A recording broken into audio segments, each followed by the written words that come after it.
mga kaenggi. Kuya Mike! Alright!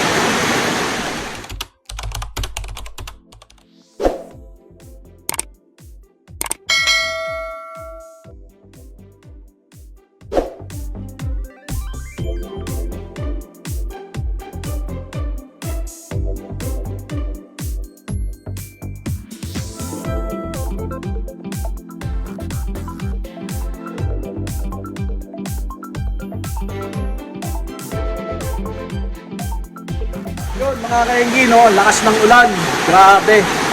Pero gapi update tayo ngayong araw na to, no?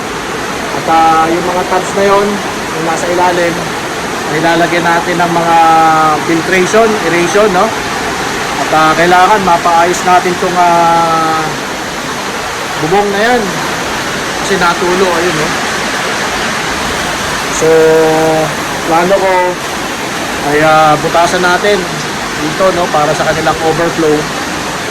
Pero to follow yun. Ngayon ang goal natin is mag-update ng ating mga tabs na paglalagyan ng ating mga fry. Alright, makikita nyo po, no, ayan, no, yung ating YKC top sort ay nag-anak na ulit, no? So kailangan ma-set up na natin itong mga tab na to. Ayan, no, para magkaroon ng filtration. Actually, kahit wala naman yung filtration, may mga plants lang naman yan. Pero mas maganda na rin, lagyan natin ng filtration para pagka lalagyan natin sila ng live foods, mga tuna plates, ay mabuhay sila dyan, no? Tapos ito, yung mga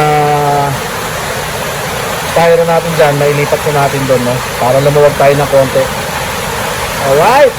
Ano pa pala napanood yung usapang AFR natin, no? Ito yung nando sa kwento, no? Bali nung pina-ID ko siya, hindi pala siya talaga AFR, no? Kundi wild red na gapi, no? So nandyan sila, no? Masisigla kahit na nauulan na yan, no? Yan, no? Naka-open lang naman yung ating setup. Alright, okay, ayan, nakakadalawa na tayo, no? Portable, no?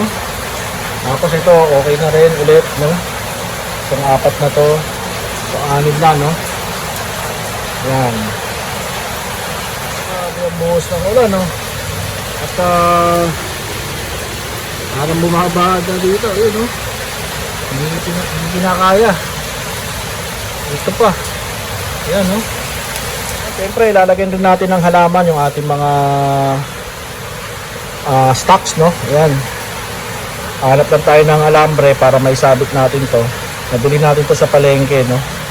Alright. So, binabad muna natin sa dito sa isang tab. Sana walang mangilam. Tapos, lagyan natin yan individual. No? So, isang tali niyan, isa 5 yata ang laman, no? So, meron tayong 20 pieces. 9 to, 9 plus 6, 15. So, may natitira pa 5. Lagyan natin din to, no? Yan, tsaka yun. Alright. Yun, mga kaenggi, no? So, nahalatagan na natin silang lahat, no? Ayan, at ayos naman, no? At nubuga, ito yung ating second layer, no? Yun. Alright. So, wala pa ako nakikitang alambre kaya hindi ko muna siya masiset up to. So, plano natin dyan, may nakatusok na isa-isa dyan, no? Nakasabit. Ayan. So, dyan. Ayan. So, ang gagawin natin, ipa-stable ko lang muna tong stable na naman na to, itong tubig na to, no? Tapos ilipat natin yung mga fry na itong YKC top sword natin. Alright.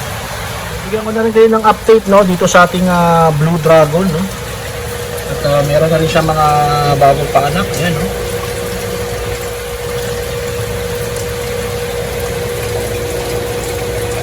Ayan.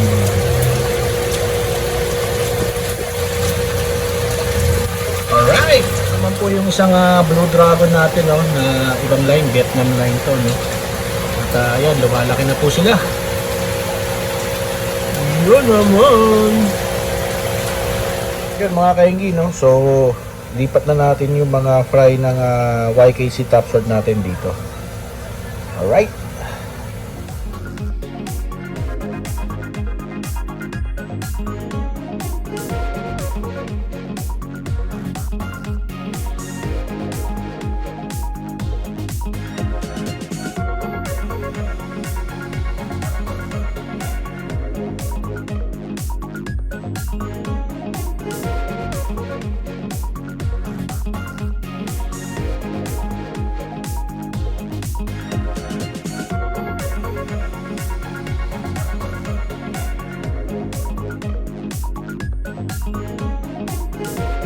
So, nalipat na natin mga kainggi, no? Total of mga 34 na YKC top sword yung nalipat natin dito, no? Sa tab na yun. Alright. Yun mga kainggi, no? So, susunod na vlogs natin, mag-update naman tayo ng ating mga alagang gapi, no? Tabayanan nyo lang mga kainggi, no? Alright. Yun, tapos kung hindi nyo pa napanood yung ating flower horn, baka may kumindat na sa inyo dun, baka may gustong kumindat, no? Panoorin nyo po yung ating flower horn na video, no? Kay Sir Patrick Piao po yun na mga flower horn. So kung gusto nyo mag-order ng flower horn, quality flower horn, no? Comment down below lang po kayo, no? Para ma-link po kayo sa kanya. Alright. So mga kainggi, share this video, no, para mas dumami pa tayo sa ating community. Alam na this. Bye-bye. Alright.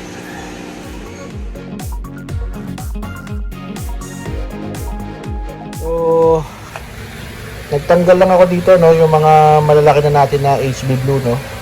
At ito, ina-acclimate ko na sila. Total of 20 pieces yata to, no? Tapos ito bakante kasi marami na naman uling fry yung ating HB Blue dito. Kunin natin, lipat natin dito, no? So kaya ganyan kulay niya, may probiotic yan, no? Na-acclimate lang natin yan, no? So nandito YKC top sword, tapos P-Dirt, HB Blue, no? Yeah. Tapos nandito yung mga iba pa natin, no? Yung ating full gold, AFR, HBRRT. Yan. Yan mga kainggi, no? HB Blue rin yan, no? So mga 50 pieces yan, no? Na fry. Galing yan dito, no? Vietnam line yan, no? So lipat na natin muna dito. Alright. So yun, no? Mga kainggi, no? Hindi pa rin natin na-setup yung ating mga halaman at wala tayong alambre. Anyway, kung nagustuhan nyo itong video na to, please consider subscribing, like and share na rin para dumami pa tayo dito sa ating community. Alright. So mga kainggi, alam na this. Bye bye. Alright.